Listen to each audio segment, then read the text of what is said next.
Hey good people, and welcome back to the channel. So I've been on YouTube for several years, and in that time, I've developed quite a reputation for being completely honest with my reviews on the platform.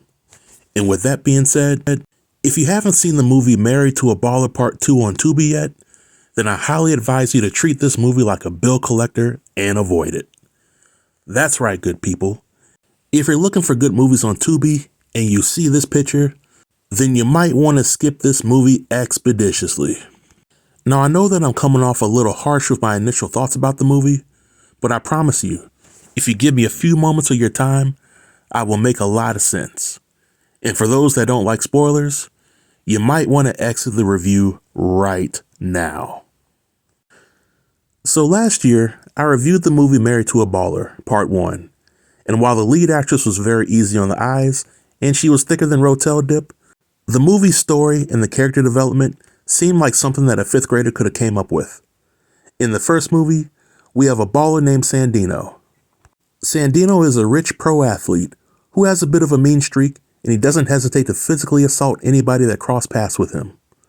And then we have Sky, who was his wife and a victim of domestic violence, and eventually plots to escape from the abuse. Sandino and Sky have 2 kids who aren't that bright, but they get that trait from their mama.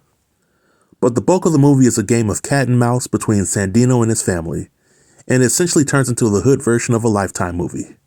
The first movie ends with Sandino getting shot by Sky, and the rest of the family settling into their new lives a year later.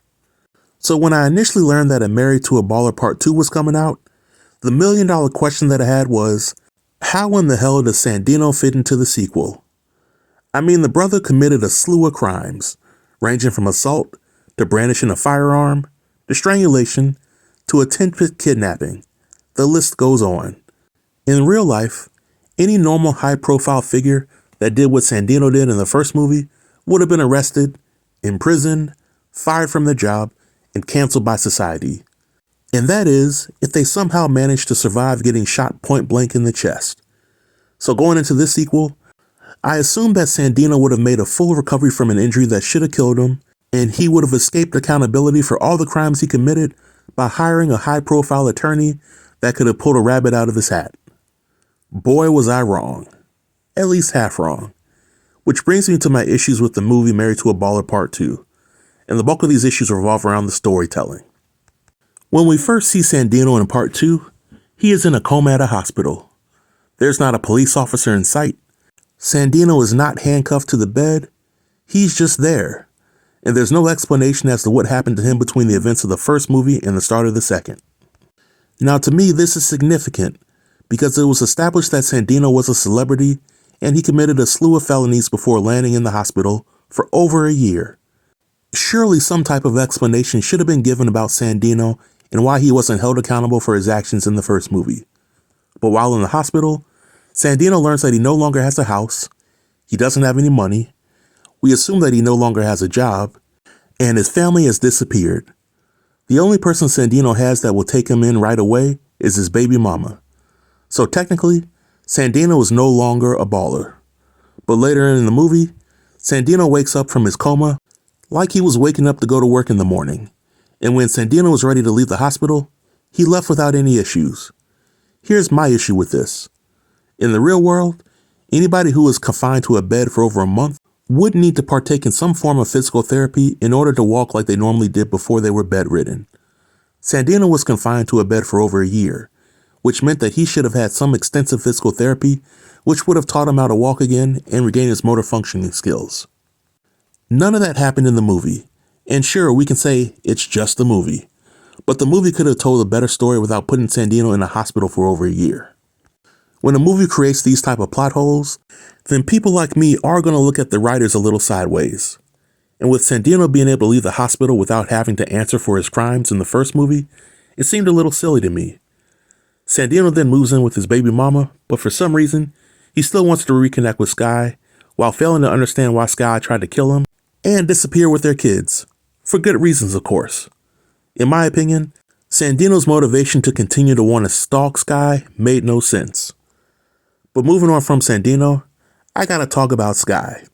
The first movie established that Sky was a stay-at-home wife and she completely relied on Sandino for money. But within a year's time, Skye was able to get a job as a caseworker at a hospital, work really hard, and get a high-profile administrative job at the hospital with her ex-boyfriend Brett as her boss. That, and Skye eventually sleeps with Brett while still employed at the hospital. There's so much wrong with this story. First, you can't just up and get a job as a caseworker at a hospital because the script calls for it. You need some form of higher education and work experience before a hospital will consider you for that position. And being hired in an administrative position by an ex-lover who you would eventually reconnect with and engage in fraternization with is a recipe for disaster. Imagine somebody who applied for Skye's new position, learning that they lost the job to somebody that was less qualified than them and that was sleeping with their boss.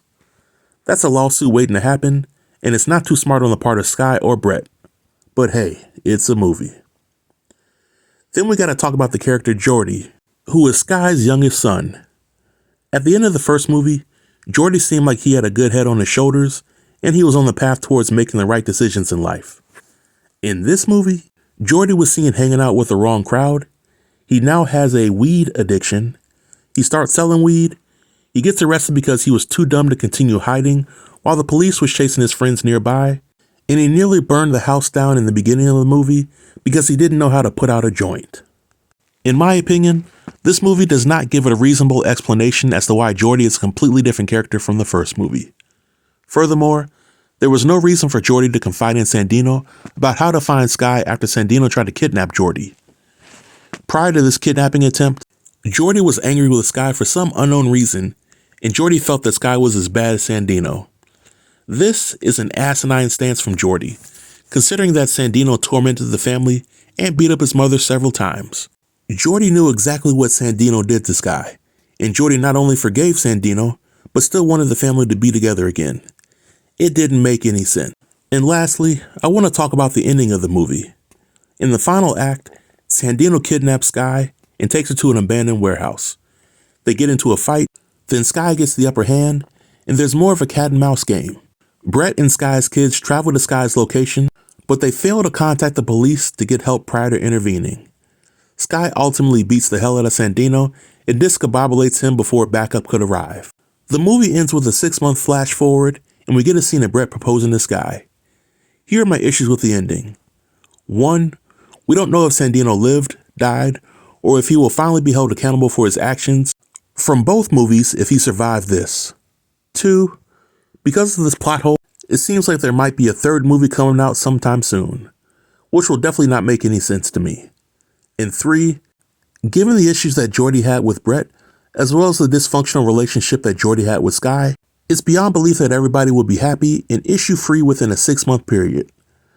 Now, I spent the bulk of this review going over the issues that I had with the movie, but the movie wasn't all bad. I thought that the elements of editing and cinematography were done pretty well. I felt that the movie did an amazing job at showing the assets of the lead actress.